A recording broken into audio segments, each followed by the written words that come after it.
Hey guys, I'm back with our Boost Stocks market update, and I think the biggest news might be that Scarlet base has reached $197. And is really on its way to $200 very, very soon. So the demand kind of went back down a little bit to the low end of about $10 a day.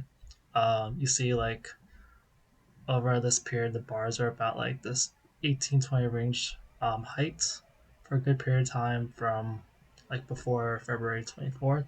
But then from the 26th to the 3rd March, it was a little lower. It's kind of returned back to that demand level as of yesterday. It could go back, but we'll see. Kind of seems to be either one of those two sort of demand ranges.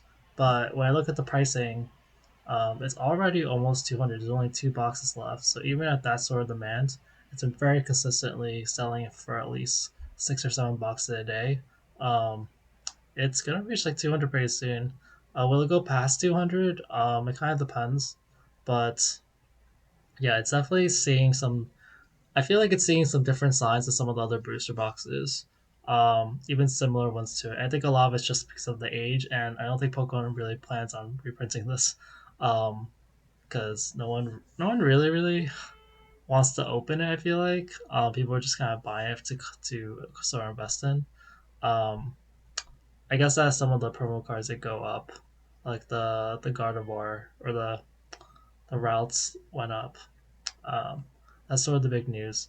So in general, there's been kind of two events I'm looking at to see how they affect prices. One of them was the TCG player sale, which was on like about a week ago, where a lot of boxes were put on sale. So that means a lot of people who had capital kind of use their capital.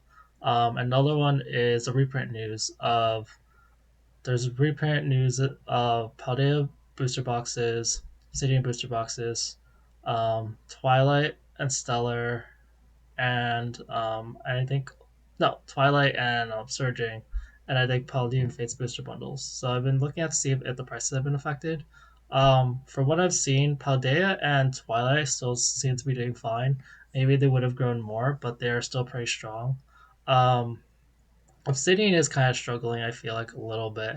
It's actually like going down, and we look at it. You know, Scarlet base has surpassed it.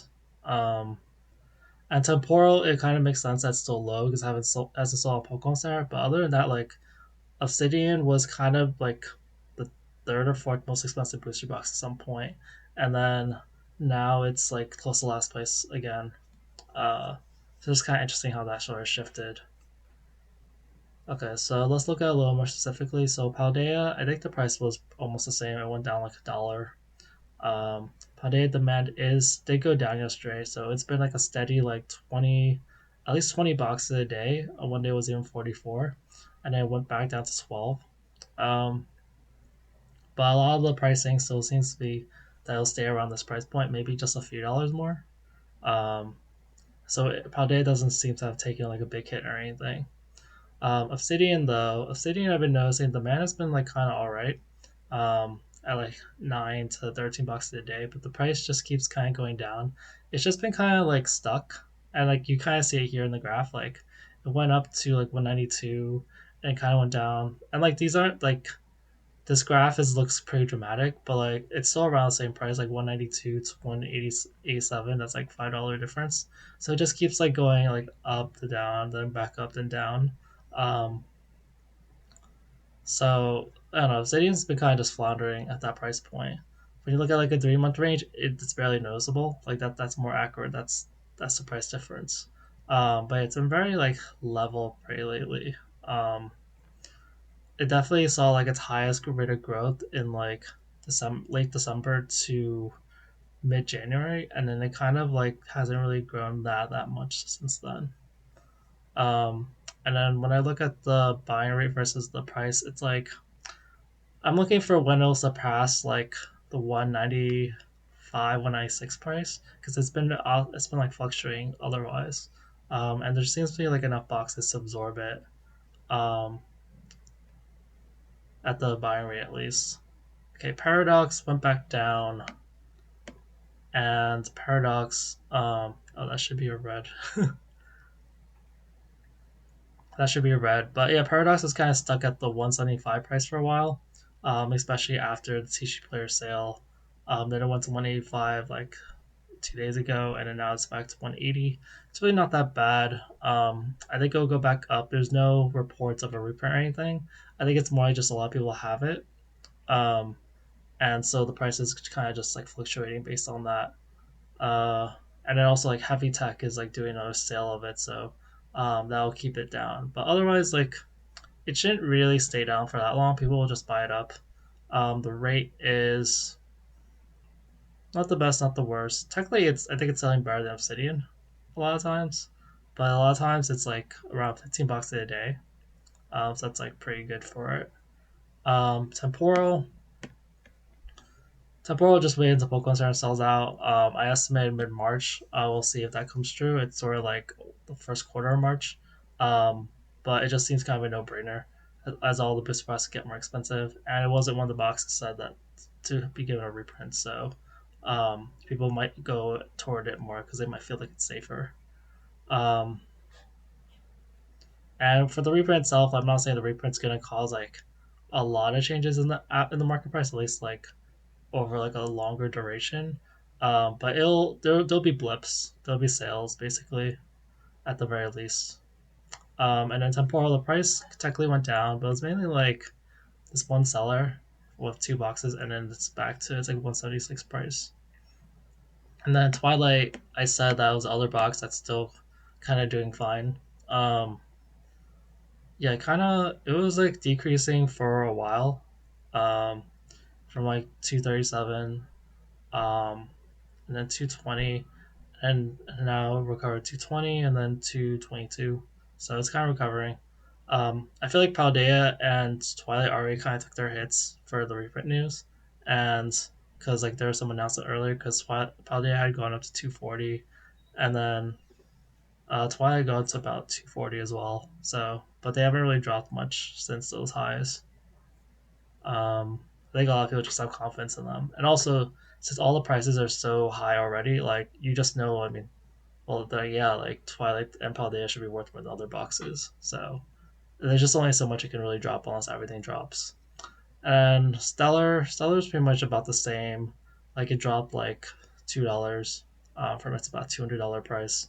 But it's really interesting because yeah, Scarlet Base, Paradox, and Stellar Crown were the three boxes you get pretty easily for about 100 $110. Even in like maybe December, maybe like late November.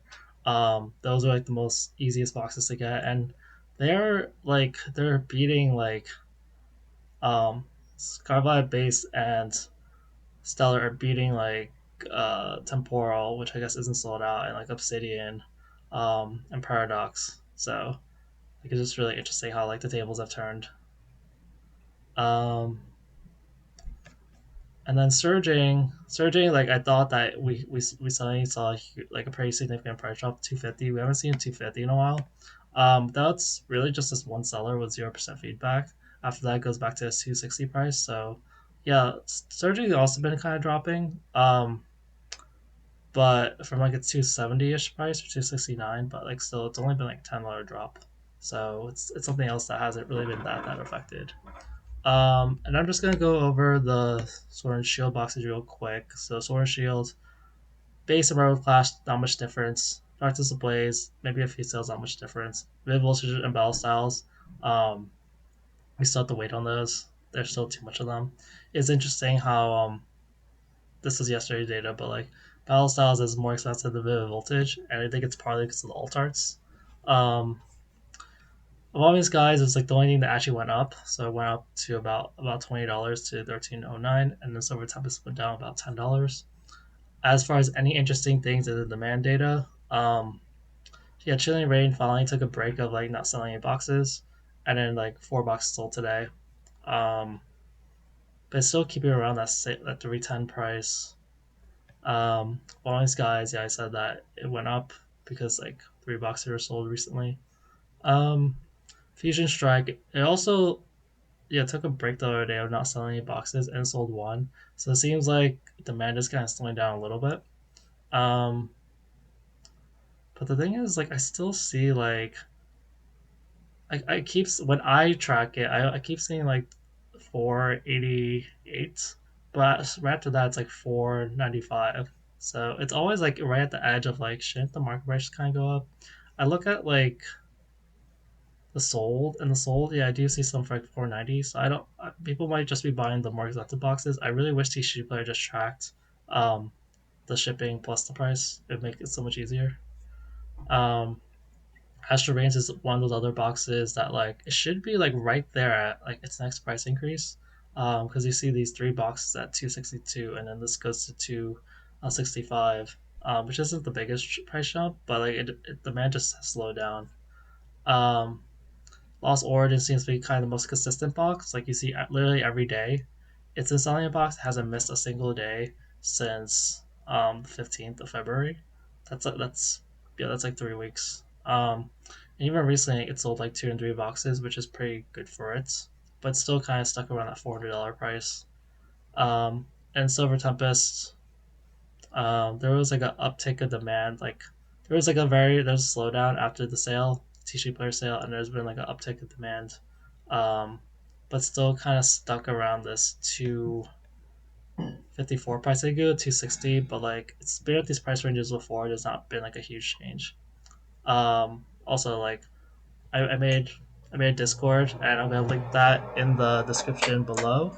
But yeah, so far I've had a few people join. I've had more support, and yeah, it's probably because like I don't get that much interaction with some of you guys that sometimes I kind of forget because most of the time my time on this YouTube channel is just me talking to a laptop. So it's been really cool to get support. I also got some more connections, got some more content ideas. Like I'm TikTok over here is from Australia, so I have more Australia info. Um, I think I'll be starting on Twitter. So yeah, thanks for the support. I'll leave the link into my Discord below, and thanks guys. Bye.